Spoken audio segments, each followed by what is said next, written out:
Right then, this is something that this is a chore we are going to have to perform in January for sure. Signing Jadon Sancho, I know, in 2021 was an extremely exciting move for United, given everything that was going on around the club at the time.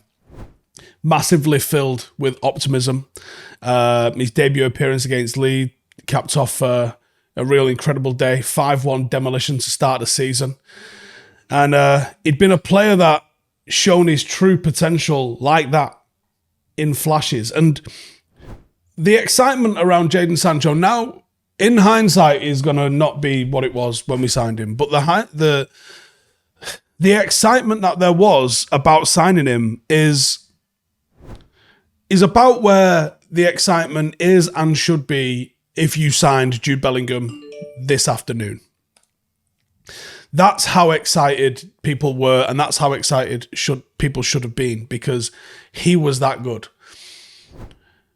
And it's an unfortunate situation that's been happening, mostly in the background with Jadon. But with the situation going on, I think it's only right that we start to look at alternatives, because the seemingly refusal to apologise leads to only one thing.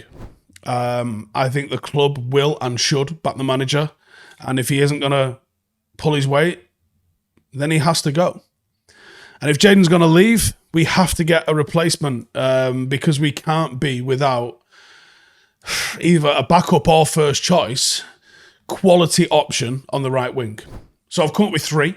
I'm going to talk about them, guys, and then you guys let me know in the comments if you favour somebody else or if one of these is what we should be looking at. Now, first one is going to be Lorient from Sassuolo, 24 years of age. He is the modern-day wide forward. His skill set really sets him out amongst the wide players in Italy, really sets him apart. He's always high in the rankings for successful take-ons in Europe, and he has outperformed the likes of Rafael Leao in Serie A dribbling stats, which is some feat. Lorient is best when he isolates someone in the wing position, and his close control, his dribbling, his instincts make him one of the most desirable forwards across Europe right now. Someone who's ready for that step to see if they're able to perform at the next level. He's been called a willing, natural runner, someone with like an intrinsic level of work rate, and his off-the-ball ability are extremely complementary to the sorts of players around him. Bringing him into the team, paired with the likes of Bruno, the likes of Howson, you're going to start to see a team that's got this just sort of collective engine and energy about them, where they're always looking to hunt and press down the ball. He's probably got a bit more experience than the other two that are on this list. And for that reason, I think he's probably the safest of the choices. But let me know your thoughts on him, and we'll get stuck into the other two. Secondly, I want to look at a young PSV signing, 20 years of age, and that is Johan Bakayoko. Currently signed at PSV. Operates as a winger, but has also been utilised as a centre forward, and that is something that I think Louis van Gaal, Erik ten Hag might actually really favour, is having a bit of a backup for Højlund as well. So a player that can actually operate in two positions if he's not first choice in either of those positions. He is dynamic, he is intelligent, he is an out-and-out winger that always looks to attack 1v1 his opposite fullback.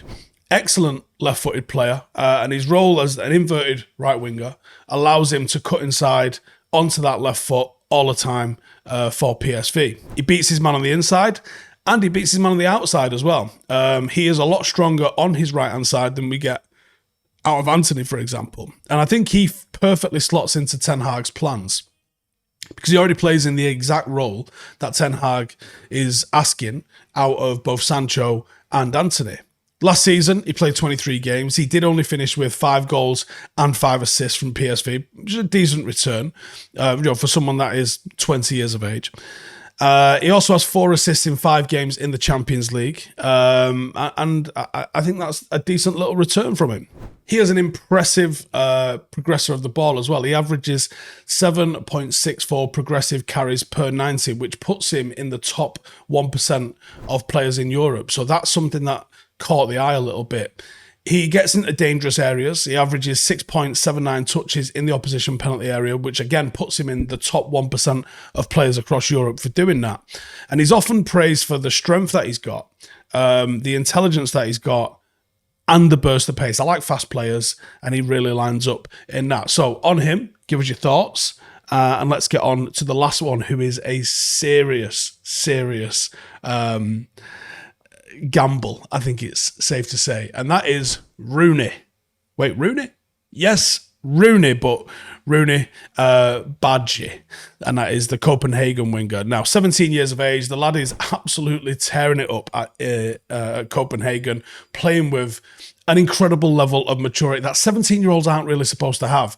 And he's got all the traits of a classic winger. He's got the dribbling skills, he's got the pace, he's got an eye for goal, and he is silky smooth with it. Obviously, he's at Copenhagen.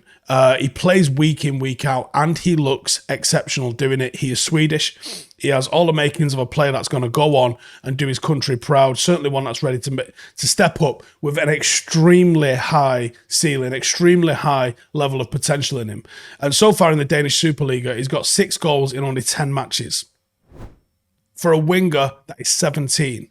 He doesn't have any assists, but his chance creation definitely should have returned something. That's a part of his game which he's not really had others help him out with a little bit. Yeah, I think some of the balls that he's put in, people haven't quite finished.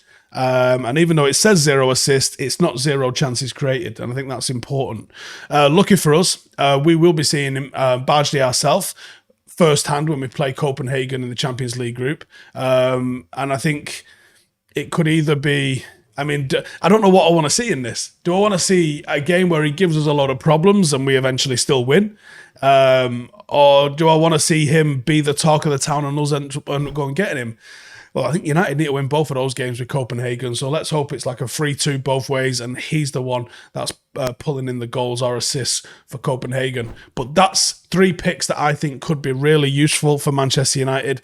And especially with the different sort of level of experience that they've got amongst them, depending on what you're looking for, I think you'll find it out of those 3. But you guys let me know in the comments what you're thinking, and I'll see you in the next one. Laters. Hey, thank you for watching the video. If you are new around these parts, then don't forget to subscribe. My channel is proudly supported by my community on Patreon. If you'd like to get a little bit of extra content, a Discord group, meetups, 5-a-side games, weekly podcasts, behind the scenes, and even an occasional bit of transfer news as and when I get it, then for the price of a pint, you can show your appreciation for the content that we make and get some goodies for doing so as well. Check the link in the description or click the button right here. You'll also find all of my socials here too if you want to follow me on any of those platforms. Nice one.